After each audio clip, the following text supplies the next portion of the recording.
So, Raynald, I'm so glad we have an opportunity to talk together about the work you've been doing over the last several years and the extraordinary films that you've managed to generate on a whisper, a heartfelt prayer, and an incredible body of contributors and collaborators. And I know some of the details of the story of how this came to be for you, but I'd love for you just to spell out the history of Eye of the Spiral and Real Maravilloso, just from the beginning to kind of where you've gotten to now. Okay, wonderful. Thank you, Kaima Glover. You are one of my inspirations, by the way. And also, don't forget, you've been a muse to me, and you know that too. So I very much appreciate that. Yeah. So I think the spiral is really the progression of my documentary series, and listening to Mahan, it's really I'm starting to think that I'm a anthropologist and I'm going around the world, but I'm focusing on what we'll talk about in the next hour, I think. Okay. So when the earthquake took place, I had this inner calling that I wanted to do something. And I've actually watched the last two films yesterday, first time in probably a year. And I realized that calling was from my ancestors, from the Loires, from the ants, it was something was telling me inside me to do something after the 2010 earthquake. So I initially started a foundation and then I went to Haiti, actually, 2011. That was the first time I had been to Haiti for maybe 20 years, by the way. So I'm going from a memory of beauty to a memory of utter destruction. So, it was a cataclysmic event. So the foundation opened my eyes and I realized that I wanted to make a film centered around what I felt were the positive angles of the Haitian culture, the Haitian energy, the Haitian people. And the film was really centered around art initially. So then Brian Eno, the writer, her and I decided to focus the energy on a literary philosophical movement called Spiralism. And just so you know, that book was the first new book, Haiti Unbound, okay, was used as research, all right? So you constructed 400 pages of a aesthetic philosophy, and our challenge was to encapsulate that into a visual manifesto. Okay, so that was the origin of the whole narrative that we started to build in the Eye of the Spiral. And then from that point on, I think the energy, the essence of the film became Frank-Etienne at the core. But then we started to look beyond Frank-Etienne. We started to look at the artists, some of the literary figures, and also Frank-Etienne's counterpart, Jean-Claude Fignolet, who you and I both know we lost a few years ago. So it was a race against time without me knowing it. Yeah. And just like every film I realize I'm making, a race against time and a culture that eventually could be eradicated if we don't start to re-promote and re-expose them to the world. So that's in the Eye of the Spiral. Mm-hmm. Now, shall I also talk about the Real Maravilloso? Yes, and not only, if you could talk about Real Maravilloso, but also, at what point the idea for the second film came to you? Was it something like you would put Eye of the Spiral in your pocket and you were just kind of, what should I do next? Or were you already generating sort of an understanding that this was the beginning of something that would become serial while you were wrapping up Eye of the Spiral? So if you can give us some chronology in there as well. Sure, so the chronology was that. So in the Eye of the Spiral for me was always a way to open up a window of my native nation, because I was pretty much the essence of that film, because I was born in Haiti, and I was getting a little bit tired of the negative connotations of the Haitian culture, a country that's still very rich in culture, rich in writers, rich in poetry, rich in music. So, and everything I saw post-quake and before the quake had nothing to do with that, okay? So then we had to re-educate the world on this aspect. And then I also realized that the Afro influences that led the Haitian Revolution, and also was very important in Central, South, and Latin America and the US as well. So I've always wanted to continue and march along the world and in a way and look at Afro influences in different countries. It was very clear to us that the second most enigmatic center of that culture was next door. And they were cousins, because Haitian voodoo is in Cuba. Santeria is a sister of Haitian Afro, voodoo and Afro culture. So it was really an easy decision. But the decision were, and again, I'm going to give you credit there, but it's deserved. When we started talking about what do we do next, you also talked to us about magical realism, Jacques-Stéphane Alexis, okay? So then I realized, okay, and then we focused then the film on Real Maravilloso, we had a living character in the first film, which is Chen, and I have to say Jean-Claude Fignolet, because these two to me are the apex and of the top of the pyramid in the eye of a spiral. And then we focus our energy then on Alejo Carpentier. Alejo Carpentier passed away many, many years ago, but Alejo Carpentier was heavily influenced, as you and I both know, with the Haitian Revolution. So it cemented out my impression of the next film, that after reading in El Reino de este Mundo, in the Kingdom of this World by Carpentier, which dealt with what is the poster of our next film, Macandal. So it made sense. So now I'll tell you the magic. I lived Real Maravilloso because from 2015 to 2016, we started doing development of that film. Okay. It was, and then I decided to find the money for my friend, and and I'll talk more about her again. What makes filmmakers are the sort of the Betsy Guggenheims of the world, the women that are behind you, that have the pockets to help you make it, because the films we make are not highly commercial right now. I hope they will be soon, okay? So you rely on that energy around you of people that believe in you. Without that, you do not exist, okay? You really need that energy to support. So when Trump was elected in 2016, Lana Wolkonsky, who also passed away, by the way, June of last year. So I'm looking at it. So I saw these spirits talking to me right now as we're speaking, and I see her right now, say, no, okay, we need to go to Cuba before that SOB shuts down the, and it was again, a race against time. Don't forget, 2016.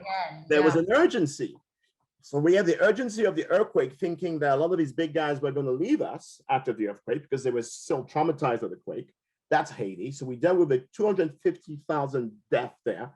And then we had the urgency of moving fast to Cuba when it was slightly open, and to be able to film and capture this incredible movement, real and magic, magic and real, called Real Maravilloso, Marvelous Realism. Well, on November 7th, this is Real Maravilloso at its best right now. I called the Cuban team and I said, we're going to start production December 4th, 2016. November 25th, Fidel passes away. That's right. And I'm like, oh, Jesus, what are we going to do here? Most people say, don't go. It's not going to happen. There's going to be mourning. And no one's going to want to be filmed. They're going to shut down the whole country. I say, we're going. And I felt that Fidel wanted me to get me there at some point. So I sent that thing, I need to go to Cuba. And that was a push there. Something told me on 2016, I had to be in Cuba, not realizing that Fidel was going to finally go to the next world. And then on December 4th, magically, the day we arrived, we started shooting because the 9 days of mourning ended the day before. Oh my goodness. Okay. That's perfect. Real Maravilloso. So that's a story right there. All right. Yeah, there's so much in what you just said. I have a million questions. I'll try to be coherent about this. I mean, yeah. I think part of what you're talking about, and I loved your expression, obviously there's this urgency. The urgency is temporal, but your urgency is also, in a sense, kind of moral and pedagogical. You said we need to re-educate the world. Yes. The world, certainly about Haiti, but I think you're right, more broadly about the Caribbean. And you're doing this on many levels, right? You're doing this on the level of the kind of independent cultural contributions, but also in a way, you're telling the story of the interconnectedness of the Caribbean through this African ascendance, right? Through this Afro-diasporic presence. So I suppose my question to you, and you're very generous in suggesting that my work has been helpful to you thinking through some of these things. But what you've done with kind of the scholarly apparatus is transform this into a visual medium. And so I want to ask you about your understanding of the continuum between art, academia, and activism, how you see, as a cultural producer yourself, those three things working together. If you're like stirring up a mixture, what's the combination that you think is most magical and most appropriate and most powerful, art, academia, and activism in the work that you do? Well, I think it's all interconnected. I mean, I think if you look at Frank Etienne and Jean-Claude Fignolet, for example, okay, they could have left Haiti many, many years ago, and they decided to stay. They survived the Duvalierism, they survived the juntas, they survived the coups, they survived the déchoucage, they survived all these elements. But they continued to believe in a aesthetic philosophy where they themselves, to this day, and even Frank is gone, and René Philoctèque also is gone, but Frank is here, is that the intersection of philosophy, literature, music, art, writing are all a bouillon, a fusion of what you just described. So if you try to go deep into each of these films, you will find a segment for activism that can make your activism a little bit better, a little more centered, a little more focused. Yeah. And then the message can relate not just to the group that you are, focusing on, but to a wider group. Because what is Haiti? Haiti is a melting pot still. Frank Etienne, most people, when you look at Frank Etienne, they think he's a white guy. He's not, he's Haitians. Haitians are all colors, okay? So activism needs to also understand that there are incredible Afro, but American, Latina cultures and intellectuals and artists that young kids, new generations can use as, listen, Picasso stole from the Africans, let's say that. So you are doing, if you're going to create a movement, learn a bit more what Frank Etienne, Mignolet, Carpentier, even Fidel on his good days. Okay. That's generous. On his good days. But these are all, listen, Haiti and Cuba both started and were created from a dream. Haiti was created by the revolution. It was an ideal of a free, equal paid country. The slaves got rid of the French Empire, and they had a mission to create a better world for an island. Cuba, whatever you say about the revolution in 1957, had also a dream, okay? But these dreams haven't come true for most people there, okay? But if you look at the positive sides of these movements, yes, there's room for activism. There's room to learn from activism, academia. In your class, the best questions I've ever had from India of the Spiral were from university students, okay? But also you can talk about, doing programs for high school students because they are highly advanced as well. Kids, that level is also willing to sponge information, that. Yeah. And this, and putting what we did in one hour into another hour, that's a lot of stuff. I mean, you need to, when you look at our films, you have to close your eyes, open them again, rewind, and see the message. Did I answer your question? You did answer my question, and beautifully so. But of course, unfortunately, you've now opened up 100. We're just going to try to do what we can here. So, in the academy, we use this fancy term, epistemologies, right? So ways of seeing and knowing. And what comes out of your films truly is a sense of Caribbean epistemologies, right? So yeah. Ways of seeing and knowing, but ways of seeing and knowing, not just the Caribbean, but ways of seeing and knowing the world with the Caribbean in it, right? So thinking what tends to happen in the modern world is like we take Europe and the United States and we use those frames to try to understand, read, dominate. the rest of the world. Mhm. But what you're suggesting by offering us these insights into the Caribbean, into the Americas, the Afro-Americas, is, well, what if we looked at the world from that perspective outward? So I suppose I'd be curious to hear from you what you learned or what you hope people will learn or take away from an understanding of the cultural contributions of the Americas, how they matter to us understanding modernity more broadly, us understanding the whole of the world in a way that's universal and not ethnocentric, right? Not through the lens of Europe. Yeah, are there any things you can point to in that direction? Speaking of pedagogy, speaking of students and that kind of thing?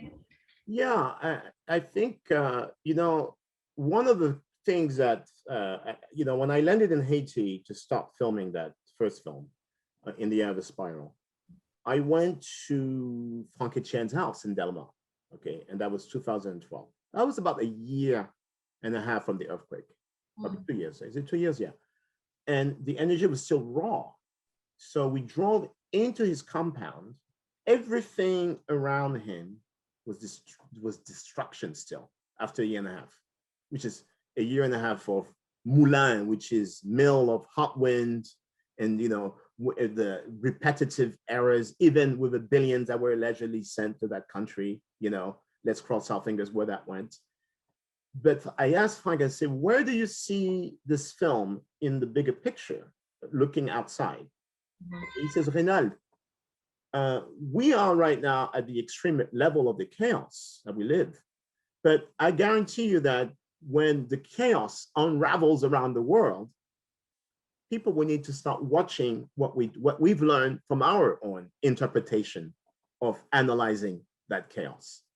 So I think when I was watching the film yesterday, and to where we are after 472 days, I think, of COVID, Frank made a point. I mean, when you are in a tunnel and you've got nothing else around you but the negative stuff you see outside, what do you go into? You go into creativity, you go into creation, you go into spirituality, and you start understanding what your roots are. That's very helpful. And what's also interesting is, obviously the earthquake is a point of departure for your inspiration to do the films, but also for kind of understanding Haiti right now, and also the way the world has treated and continues to treat Haiti. But what I love about what you're talking about is we need not only see Haiti through the lens of tragedy. This is a contribution, right? Opportunities to think about and experience things differently if we look at Haitians' conception of tragedy and trauma from their own perspective and their own eyes. And I really appreciate that enormously. Yeah. I guess you kind of have answered another question I had about what you hope audiences will take away from the film. But I actually want to, well, yeah, I guess something that's curious to me, and I'm just thinking of this now, so forgive me, kind of like a left hook, but I wonder, to the extent to which your film on Haiti and then on Cuba emphasizes the continuity between these two spaces, right? Yeah. And rightly so. The ways in which these are, I love what you said about both of these nations are the product of a dream. And it doesn't really matter whether or not that dream is entirely fulfilled, because the fact that the dream is the backbone is significant, right? That's what we always refer back to as the standard. But what I am curious to hear from you is what you discovered or what you understand in terms of maybe the friction between those two nations, particularly around the issue of race and Blackness, right? Because built into the Haitian revolutionary dream is, of course, anti-slavery, universal emancipation, and an understanding of the vitality and the value of Afro-descended peoples. Mm-hmm. And where the revolution kind of made a lot of promises around race, its emphasis on class has perhaps tended to diminish some of its attention to race, to issues of race and Blackness. So I'm wondering if any of that came up for you in conceiving of and or executing Real Maravilloso. Well, it's funny. It's a good question. I'll be blunt. Please, yeah. It didn't come up in the way that it would have come up in the U.S. How's that? I think, and let's look at Real Maravilloso. I arrived the day Fidel was cremated. I started filming some of the most prominent Black Cuban intellectuals, ambassadors, and you've seen them in the film. These are giants, intellectual giants, artistic giants, intellectual giants. When I started filming, I did see you still have in Cuba the white elite that sort of runs the Cuban ecosystem. Okay. They have found a way to sort of like provide healthcare at a very low level, but very okay level, minimal food. What else? Education, and a lot of these other essential elements that I saw were probably could have been used, let's say, in a suburb of Chicago. Okay, my understanding, are you saying that even at their worst? Yes, they were proud. They were proud. They showed some kind of they showed more happiness than I've seen here in some of the worst spots. Okay, so I think the accidental geography of the culture of the Caribbean and the Afro influences, there is a mystical energy to this day where they still think that they left alone in this island.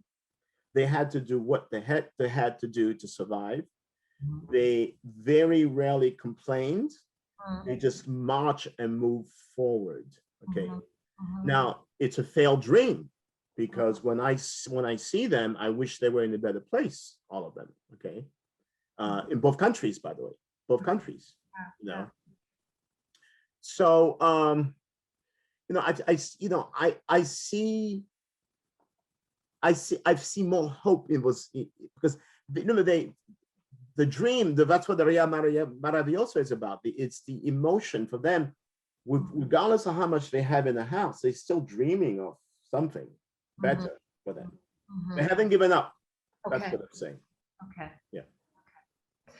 Yeah, that's helpful. And I appreciate also the comparison with the US, where we claim a certain liberalism. Yeah. But we see a stratification that is absolutely shameful. Shameful when you've got the trillionaire class, and flowing little change in some causes, and then you've got the majority, on a daily basis struggling to pay rent. Okay. And then that same group of people is looking down on Cuba, Haiti. Yeah, these countries are in bad shape. Okay. But let's be clear. I mean, I didn't give money to these people to talk to me. They just opened their hearts. Okay. But don't forget, my angle has never been to go to the favelas and to go to the lowest. My angle has always been to show, is there light at the end of the labyrinth? I think we're going back to the labyrinth. Okay. Each country that we talked about is labyrinthic. Okay. And I think that, there is in that labyrinth, when I film these people, when I let them talk, there's always at the end of the conversation, there's a little light. They still think there's a light at the end of a labyrinth.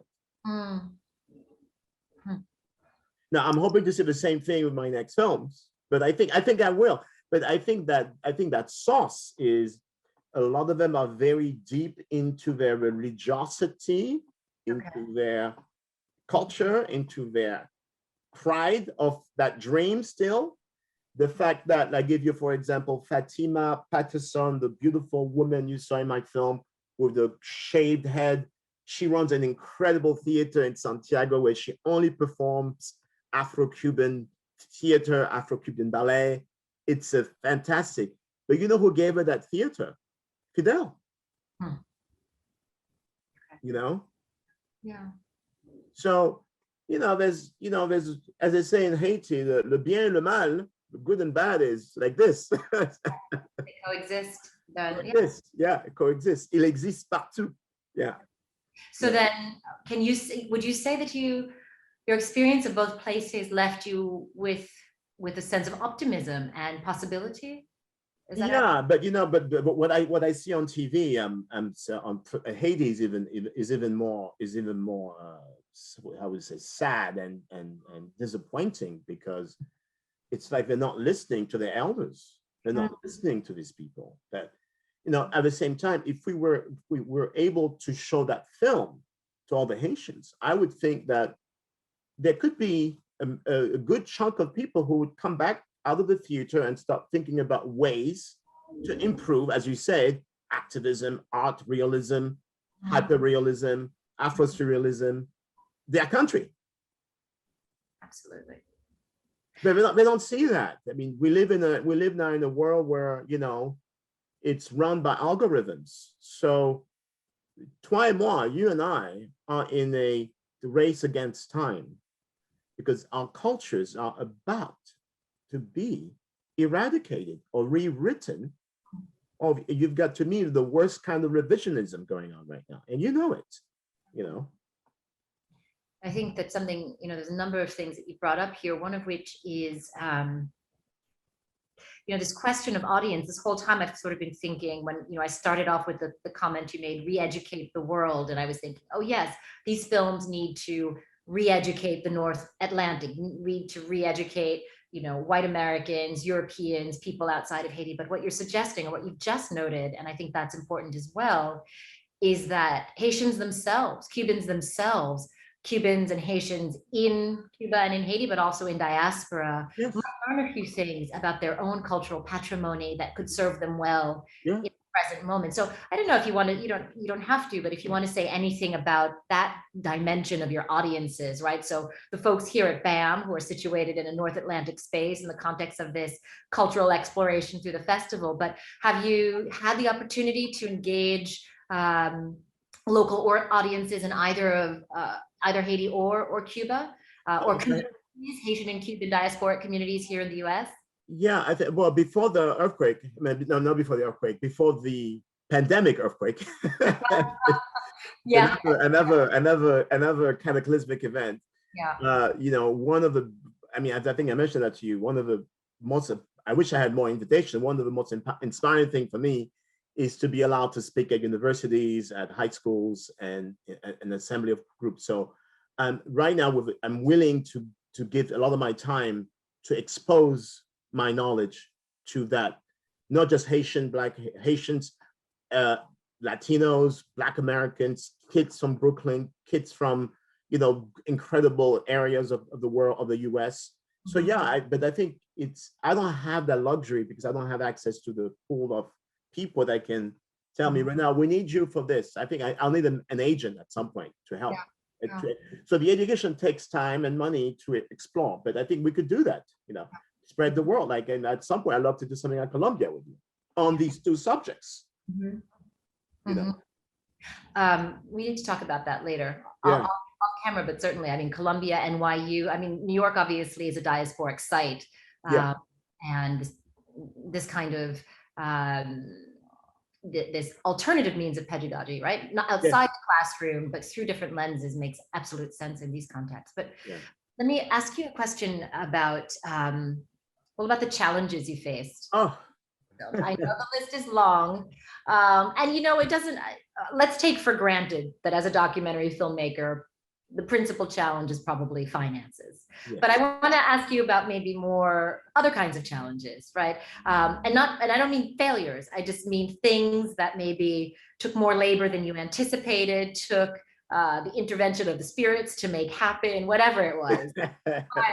What are some of the challenges that we don't see as part of these two films? What you don't see, let's go for two. Let's do the first film first. 2012, when I got to Haiti, I could not have been to Haiti unless I had the intervention of the spirits. I had the blessing and the protection of my cousin, Jean-Daniel Lafontaine, who at that time I didn't realize was one of the top voodoo priests in Haiti. Okay, and so to be able to go into a country under total chaos, and able to capture these people and these artists, these philosophers, these gallerists in a state of controlled chaos is not easy. It's not easy.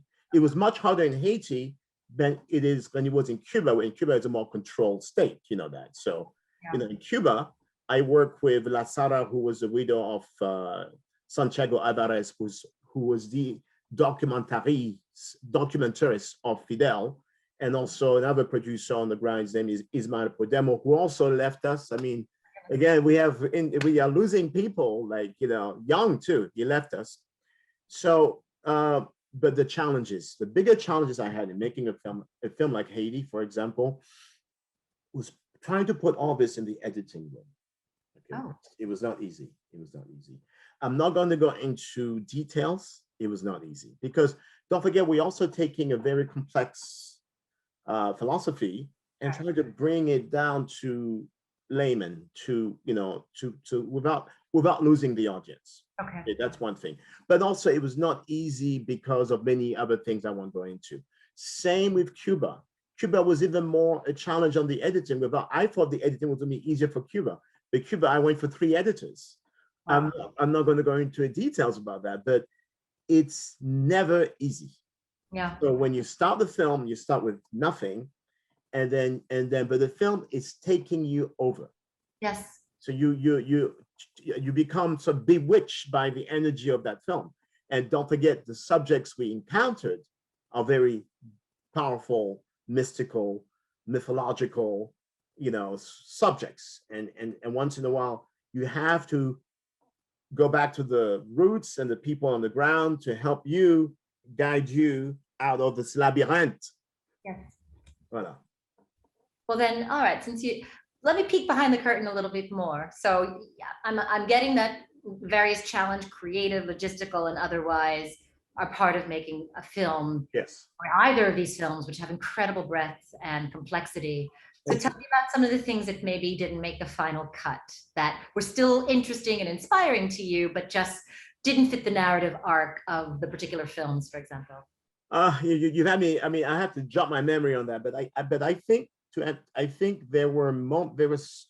I have about 21 days of video on the Haiti film, for example, and it would be a shame before I leave to the other world not to try to put a lot of those incredible moments into separate pieces. Okay, so some of the pieces with Franck Etienne, some of the pieces, but the thing is, a Fignolet, for example, he only gave me 45 minutes of his time, and we pretty much used 80% of that. Okay, so that was a magic. There's magic sometime in filmmaking. Okay. But there's other magic as well when some of the things we shot couldn't make the cut because it was not relevant to the bigger picture. Okay, more social related stuff that we can talk about. The level of the poverty and the interaction with the other groups in that shot. Okay, Cuba was a little more controlled, but in Cuba, there's a lot of the footage I was given from old Fidel footage that I just couldn't use it because it was just it would have sort of like changed the message of the film a little bit too much. Okay? Given by whom? Given to you by whom? By ICAC, which is the Cuba ICAC, which is a Cuba Film Institute, and they were all original footage of the revolution and Fidel, shot by Santiago Alvarez, who passed away, and we had some of the rights to some of his work. It was, and I want to fuse that at some point with some of the stuff down the road. So, were these things that they gave these things to you? Was it because you asked for them, or because they were things that they wanted? I mean, did they see you sort of as a vehicle through which to get a certain story across? Meaning, were they hoping you would put this material into your film? They were, but I give you. I'm glad you asked that question. Do you know what the easiest thing for me to get in both films? Annie Lennox. I gave her a call. She's a friend. I asked her, "Can you support the film?" She said, "Absolutely." I didn't. It was like going to be a 3-minute conversation. Okay. She became the voice of the film. Brian Eno, who had nothing to do with Haiti after the earthquake, wanted to fuse his music with Haitian rara, tabou combo, and Alice Coltrane, and all these to make the composition. Okay, so and then when they realized I was not making a hit job on Cuba, I was opening up a window of a movement. But that was also the fact I was Haitian helped as well, Right. Haitian born. There was a trust It there. it was a trust there. And then when they saw the Haiti film, they're like, okay, this guy is not going to make another hit job on Cubanism or the Cuban identity, which is as complex as a Haitian identity. You and I both know that in terms of race, mixes, mixology, the whole thing. Okay. So yeah. Thank you. All right, so I think I have 3 more questions for you. Yeah. The first one, I don't know if this, I think you can answer this. I did want to ask you more about the soundtrack, about the music, and about the cinematography. So we've talked a lot about the content of the film and the intent of the film, but the film itself is an art object. Yes. And so I'd love to hear you share sort of your conceptualization of the film itself as an aesthetic and a sonic artifact contribution. Sure. Okay. Well, the Spiral was, we worked with a lot of musicians. Okay. What we wanted to do is we wanted to use a lot of the natural, we wanted to, first of all, the cinematography of a Spiral has 3 levels. We had to film the art. So when you're filming art pieces, this is not an easy work. You kind of have to understand how to film the art. So it was not easy finding the ultimate, the best footage for the art, because cinematographer that we had were not able to capture a lot of the stuff we wanted, which is I mentioned some of its one of the drawbacks is you have to be able to film art. So we had to use a lot of the music. Okay, a lot of so Brian's music was very good for sort of like, if there's a celestial element to it. And don't forget, we're dealing with galaxy, with fractals, galaxies, and celestials.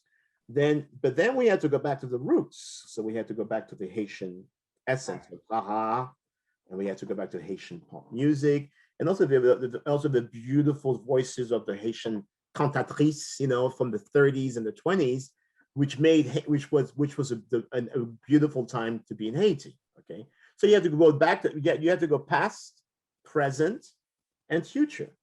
Okay, and then as far as cinematography, we did a lot of work just establishing shots, and I was hoping at the end in the editing room, some of the established shots would carry themselves into the film. Some did, some did not, basically. Now for the Cuba film, it was an easier piece. I was in love with that song from the beginning to the end. So the song, the La Vida, when you see the film, that's to me was, in a sense, the beginning, was really the soundtrack of the film. In between, we have a lot of the baroquism of this Carpentier's, essence of Cuba, because there's another element of baroquism in the music of Cuba as well. And then we use some elements of original Cuban bands that we saw on Santiago on the street. You think you saw some of that to show the essence of Cuba today. But then I also hired Miguel Patterson. He is a composer to help compose some of the back and the soundtrack of the film. So. Okay, it is, it's so funny. I'm having like visuals as you're talking about the music, like remembering the scenes that go with these particular.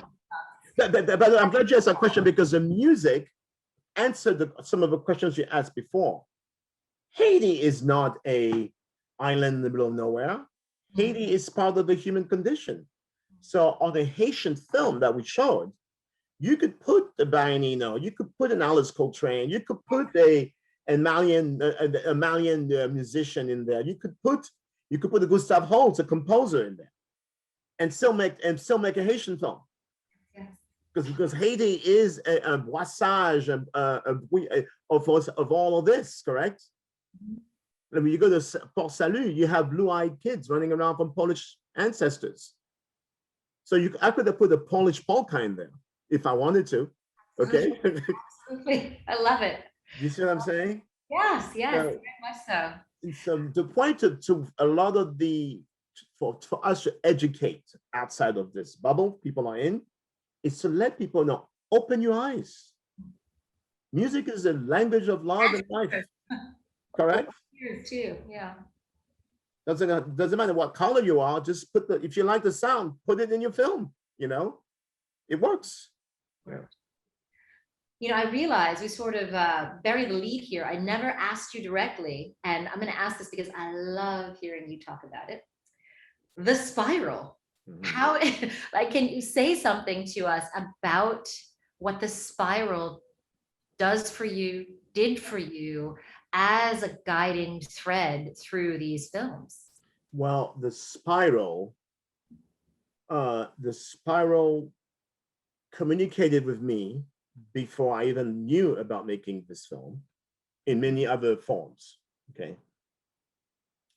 The spiral is the essence of my ancestors, of the gods that came in and fused with the Amerindians in our native lands that we have called, which is home for us now, in Haiti, Cuba, those places.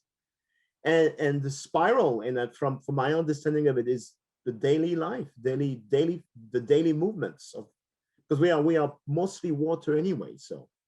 The spiral then brought me to Real Maravilloso, but then Real Maravilloso has brought me now to another. We'll talk about the next stuff, but I can't say much. But to another dimension. So the spiral taught me one thing, that we are all interconnected. There's no unique culture. Every culture has a form of another DNA, another essence of it. So, and if you're going to study one group of people, you can't put them in a corner and say they're different. You'll find at some point there's commonality in that group and you. Okay, but the powers to be want that fragmentation. The spiral is not fragmentation. It's interconnectivity. It's us. Beautiful. Thank you. So yes, I do have a final question.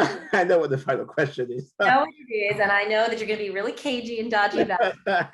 Your artist's right, but I'm just going to ask whatever you can give us, right? Where I understand, so the spiral, it loops back on itself and it picks up things along the way and revisits them and fuses them and incorporates them into the next iteration of itself through time, across space. This beautiful metaphor and this true reality, as you've explained it, that really is the foundation of the work that you do and have done. And so I shall ask about the work you plan to do, and what, if anything, you can tell us, even in the broadest strokes, about your future projects or your vision for the trajectory of the Spiral films going forward. So let me ask you now, what is your interpretation of the second film, Real Maravilloso? Tell me.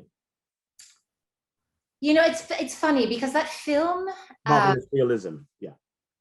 Well, what that film in particular did for me, I'm a Caribbeanist certainly, but I'm a Haitianist, and I'm someone who's focused on Afro-diasporic literature and culture. I'm very interested right now in an erotic poet, essayist, and writer known as René de Pestre, who was Haitian born, from Jacmel, and who spent 20 years living in Cuba, invited more or less by Fidel Castro and Che Guevara. And so I've been thinking more and more about what you called earlier the dream, right? Like, what can transcend the limits of our fears about Blackness and race that have been handed down by Europe, and unfortunately very much integrated by Black peoples in the Caribbean and elsewhere. And so what Real Maravilloso did was open up this door to understanding that it's not, as you said, it's not about color rather, it's about culture, and it's about spirituality, and it's through those lenses that we can have access to an African heritage that is not degraded, that is not a source of shame, but as a source of strength. Right? It doesn't mean everyone has to go, put on whatever, a dashiki and make a pilgrimage to Mecca. That's not it, but rather an acknowledgement of the extent to which Africa is present in the Americas, and taking the journey with you from Haiti into Cuba, and recognizing that despite all the things that divide them, there is this thread that unites them and weaves them together. To me, that's the biggest takeaway from the second film, and from the films seen together as as two bricks in Yes. edifice that's building, Sure. which is why I want to know what the next brick is. So I'm glad you asked that question. So I've been thinking there won't be, I will no longer talk about doing a trilogy, because I don't think it would to me, it would insult the bigger elements of the universe. Okay. Yeah. And my journey is not going to stop after that. It's going to continue. That's arbitrary, right? Like, yes. Yeah. Mm-hmm. So I believe that, and you and I both, I hope you agree as well, that is a culture war, or culture, I think the African societies that created us is under assault as well, in terms of generational shift.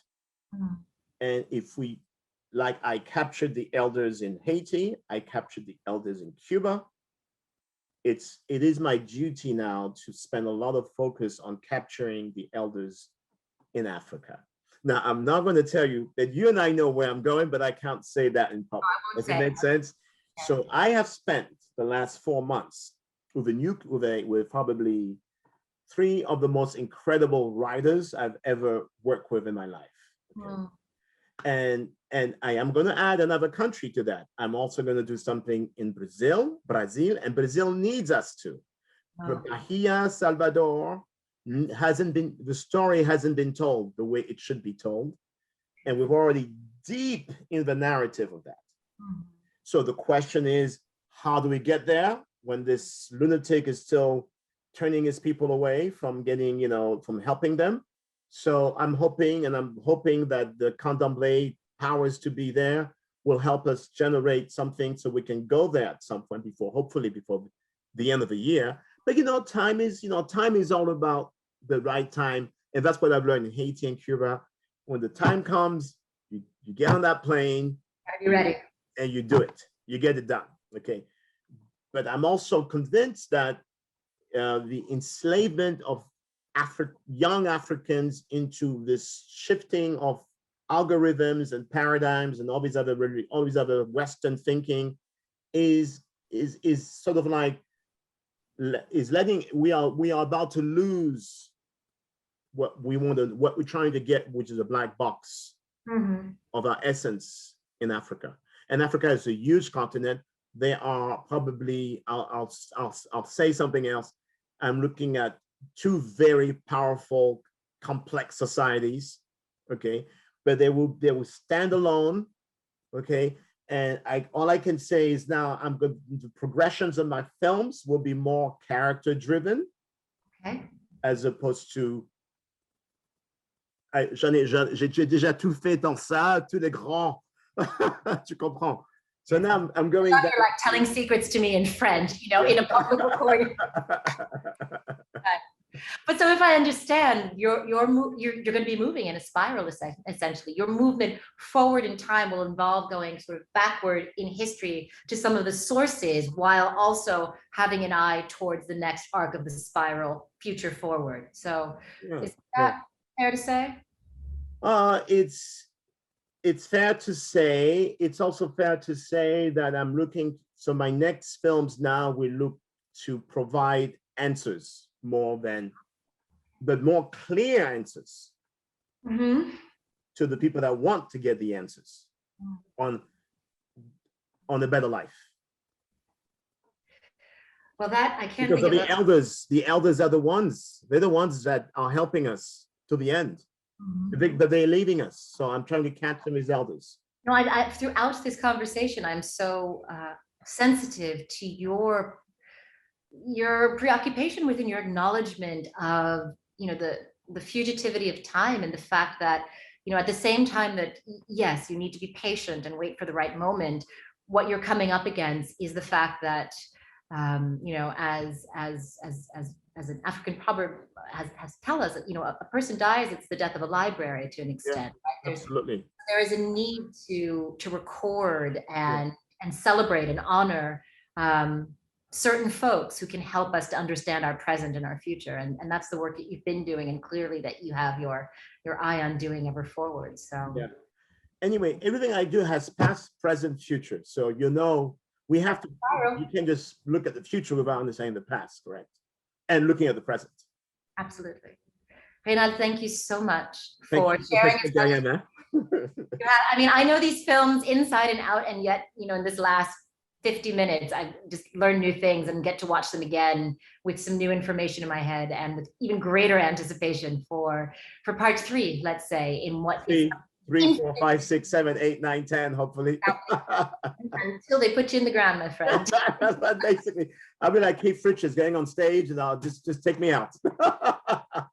Well, thank you so much, and I want to thank Pam also for giving this space for the conversation. Yeah, I want to thank also the African Film Festival, AFF, and our dearest friend Mahan Bonetti, who is a champion of putting us together. Yes. And her festival is a jewel. I've seen incredible films because of her that you can't see on Netflix or Amazon because maybe they're too good for these channels. But they are incredible films that she features in her festivals as well. So, wonderful. Yeah. Thank you. Thank you, Kaima. Alrighty. Gros bisous. Gros bisous à toi aussi. À Bye la bye. prochaine. Ciao.